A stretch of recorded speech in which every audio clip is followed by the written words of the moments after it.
ইসলামী bank news top 10। DB হেফাজতে থাকা ছাত্র আন্দোলনের 6 সমন্বয়কারীর ভিডিও বার্তা।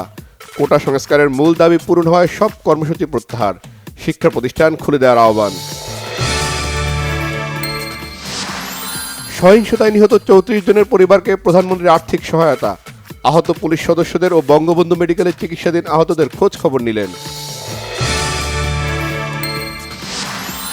স্বরাষ্ট্রমন্ত্রী আসাদুজ্জামান খান কামাল বলেছেন, গত কয়েকদিনের সহিংসতায় নারী পুরুষ মিলিয়ে 147 জনের মৃত্যুর তালিকা পেয়েছে তার মন্ত্রণালয়। মোবাইল ইন্টারনেট চালু, ফেসবুক, ইনস্টাগ্রাম, টিকটক খুলতে আরও সময় লাগবে। 5 জিবি ডাটা বোনাস পাবেন গ্রাহকরা, জানিয়েছেন আইসিটি প্রতিমন্ত্রী। আওয়ামী লীগের সাধারণ সম্পাদক ওবায়দুল কাদের বলেছেন, শ্রীলঙ্কা স্টাইলে গণভবন দখলের চেষ্টা হয়েছিল। কোটা আন্দোলনে প্রাণহানি ও সহিংসতায় কূটনীতিকদের উদ্বেগ, পররাষ্ট্র মন্ত্রণালয়কে টেকসই সমাধানের আহ্বান।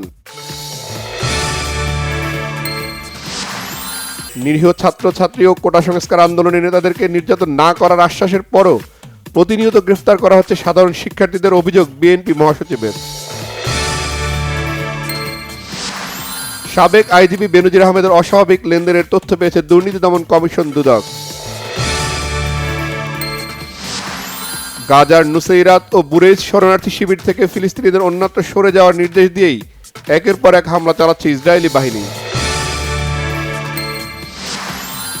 নারী এশিয়া কাপ ক্রিকেটের প্রথমবার শিরোপা জিতল শ্রীলঙ্কা, ফাইনালে ভারতকে হারালো 8 উইকেটে।